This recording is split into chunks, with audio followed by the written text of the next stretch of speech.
Oui, bonjour. Bonjour. Oui, bonjour Sylvie. Je venais surtout pour prendre un peu de nouvelles, savoir comment tu vas avec Vanessa et surtout si tu as des informations au sujet du test d'ADN. Oui, mais par rapport aux nouvelles, je suis le même parce que depuis qu'ils ont dit, soit qu'ils ont prélevé Vanessa et le bébé qui se trouve à la magistrat, moi, il est bien vrai, moi je n'étais même pas d'accord avec ça parce que je n'ai même pas d'abord vu le bébé qu'on a prélevé. Et ils nous ont aussi dit qu'ils ont prélevé le bébé des côtes qui était inspiré, mais moi je n'ai pas toutes ces preuves-là. Chose étrange, c'est que quand ils prélevaient même Vanessa, je n'étais même pas là. J'ai demandé à Vanessa de l'air puis de m'attendre. J'ai pris le taxi en course. Mais malheureusement, je ne sais même pas d'abord si c'est un médecin qui avait prélevé Vanessa parce que le directeur de l'hôpital, celui qui poussait Vanessa, j'ai dit le directeur Ndo Adesso, celui qui poussait Vanessa au laboratoire. Donc, je ne sais même pas quel rapport devait même avoir entre ce directeur et celui qui devait prélever Vanessa. Donc, depuis ce temps, j'attends même le résultat. Je ne vois même pas le résultat du test d'ADN. Donc, je n'ai aucune nouvelle. Nous sommes à l'hôpital. Donc depuis qu'ils ont dit qu'ils ont fait le prélèvement, jusqu'aujourd'hui, on n'a pas encore dit quel est le résultat de ces prélèvements pour faire les tests d'ADN alors. Non, moi je n'ai même pas. Non, jusqu'aujourd'hui là. ADN. Bon, j'ai vu l'autre jour que tu as pu finalement déposer une plainte et c'était très bien parce que finalement on ne savait même pas vers qui on allait se retourner dans toute cette histoire et de voir que la plainte a été finalement déposée, c'était une bonne chose. Est-ce que toi-même par rapport au dépôt de cette plainte, c'est finalement un soulagement alors ou bien ça se passe comment? Depuis que j'ai déposé cette plainte-là, je suis encore là. Mon avocat ne m'a rien dit. Si on a même commencé à les enquêter, je ne sais pas, je ne pense pas parce que si j'avais commencé, mon avocat allait me dire. Bon, dans quel état, Sylvie, dans quel état toi-même tu es alors maintenant? Parce que je crois que toi-même tu dois être fatigué, monter et descendre, faire la nourriture à Vanessa, essayer de répondre aux avocats, répondre aux médias, tout ça. Comment tu te trouves toi-même alors aujourd'hui? Je me sens fatiguée bien sûr, mais je veux faire comment? Je veux me laisser torturer comme je pense qu'on avait torturé Jésus-Christ et pour finir, on l'avait crucifié. Donc je veux me laisser torturer par cet enfant. Parce que je n'ai pas trouvé ça à tort. Qu'on accouche un enfant donné par Dieu. Et on l'arrache entre tes mains. Premièrement, d'abord, on t'accuse. On laisse même les enquêtes tout arrêter et te mettre en prison. Plutôt partout là où tu portes plainte, ils vont te bloquer. On ne te demande rien. Et tout ce qu'ils demandent, tu les donnes.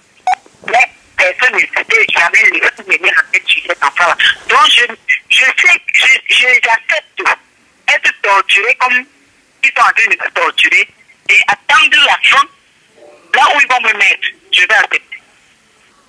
Mais tu sais que Vanessa et toi, vous n'êtes plus seuls, que les gens un peu partout dans le monde se mobilisent déjà pour vous accompagner sur cette démarche. Il y a quand même pas mal de gens qui se mobilisent un peu de partout dans le monde pour vous accompagner. Mais au-delà de ça, à Yaoundé même, quels sont les gens? Est-ce que les gens arrivent même à t'accompagner en dehors de l'avocat et tout ça? Ah oui, moi je dirais que presque le peuple camerounais, la majorité du peuple camerounais veulent la vérité dans cette affaire. Ils veulent la vérité dans ce problème. Sinon, ils appellent au téléphone, il y a des débats, franchement, c'est même ça qui nous donne même encore plus d'efforts. C'est ça qui nous donne la force. C'est ça qui nous fait même résister jusqu'aujourd'hui.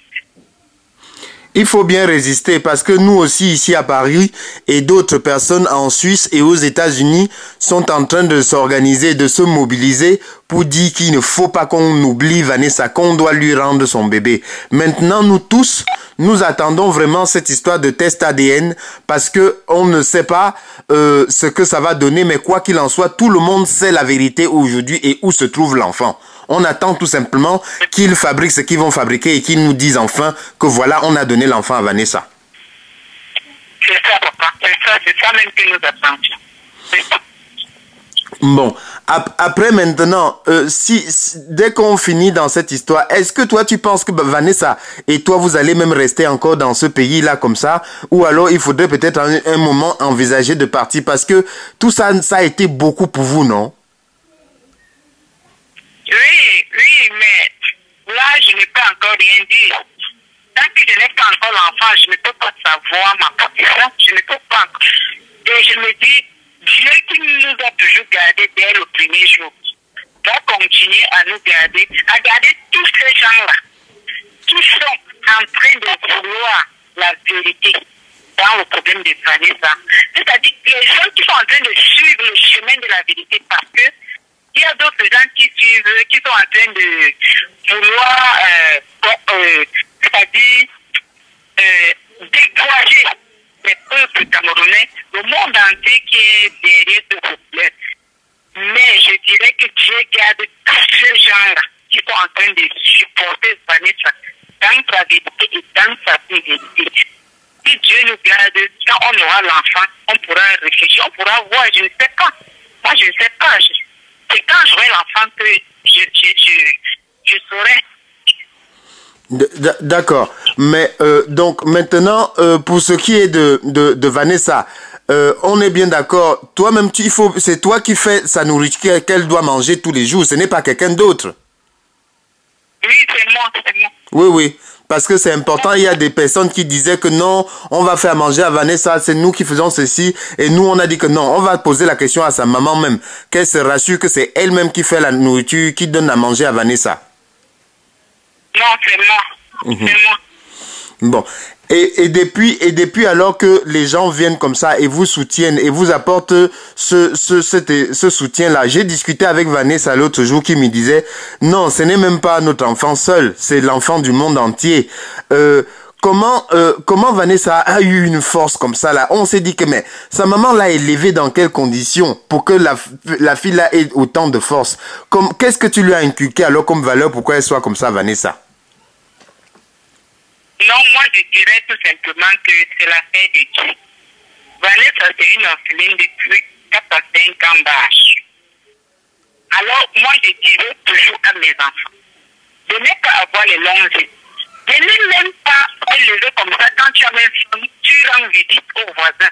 Quand tu rends visite au voisin, quand le voisin te voit faille, porter un plat, il sait que tu as faim. Alors que dans toutes les maisons, on a faim. On n'a pas faim tous les jours, mais il y a des jours qu'on a faim et qu'on doit se contenter de ce que Dieu nous donne. Et vraiment, je suis même une pauvre femme, mais Dieu me donnait la force d'envoyer les Vanessa à l'école, de les faire manger, et Dieu ne m'avait même jamais donné une telle maladie qui pouvait me dépasser. Je vous jure, depuis que le père de Vanessa est mort, je ne me suis jamais couché dans un hôpital avec soit Vanessa ou ses petits frères, jusqu'aujourd'hui. Quand je suis malade, je demande à Dieu, Seigneur, me voici que vous mettez au lit. Vous seul saurez comment vous allez nourrir cet enfant. Et quand je parle comme ça, c'est comme ça que ma maladie part. Donc, je ne peux même pas vous dire, ça c'est l'histoire de Dieu. Quand moi je réfléchis, je vois le problème de Vanessa aujourd'hui. Ce ne me sont rien. Je dis rien. Mais le problème de Vanessa prend tout le monde entier. Ce n'est pas par notre force, c'est la force de Dieu. Donc, quand tu accouches même un enfant, tu ne peux pas accoucher son cœur. Et moi aussi, depuis mon enfance, je ne provoque moi jamais. Je ne provoque jamais. Je n'ai jamais provoqué quelqu'un. Mais quand toi tu me provoques, moi je te réponds. C'est comme ça que je n'ai même mes frères de même mère.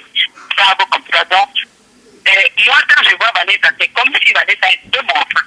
Mais elle est encore plus que moi. Parce qu'elle est très solide. S'il fallait dire un dernier message, Sylvie, aux auditeurs, avant qu'on ne se rappelle la semaine prochaine pour faire un autre point, qu'est-ce que tu leur dirais alors?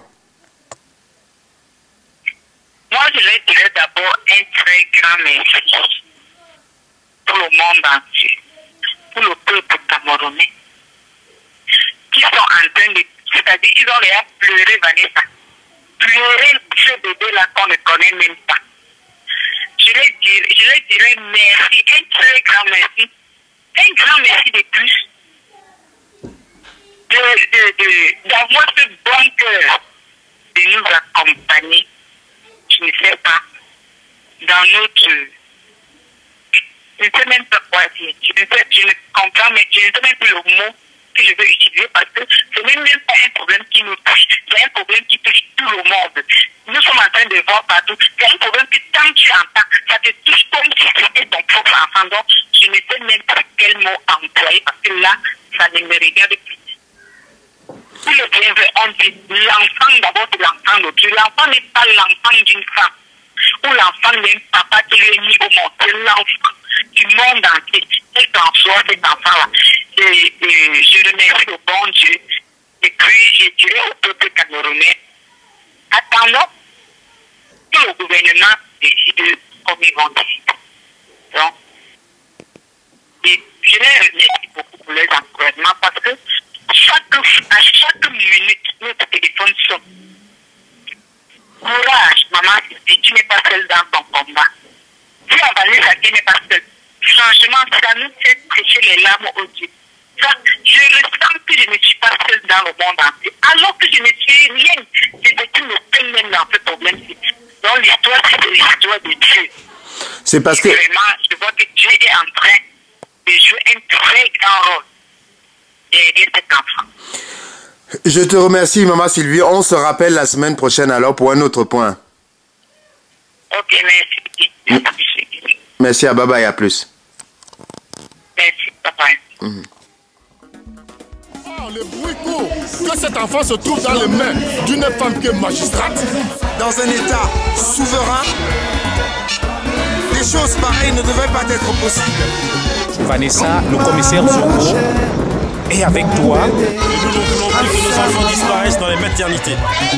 Nous sommes de plus en plus conscients du fait que nous devons défendre nos droits et nous n'allons pas lâcher cette histoire. Nous voulons que cet enfant récupère son enfant. Nous imaginons la difficulté d'une maman, 6 mois après l'accouchement de son enfant, de ne pas pouvoir serrer ce bout de chou entre ses mains. C'est ça le drame. Je pense que tous les enfants ont besoin déjà de leur vraie mère avant tout. À partir du moment où l'on ne peut plus s'émouvoir du cri et de la douleur que pousse une mère quand elle donne naissance, alors tout est perdu. Elle a dit, cet enfant, je l'ai enfanté. C'est le fruit de mes entrailles, c'est ma richesse et je le veux. Et tout ce qu'elle demande, c'est qu'on lui rende le bébé. Des parents qui ne se sont pas manifestés. À l'hôpital général de Mousseau, un bébé disparaissait. Françoise Menomon Barga, au Canada.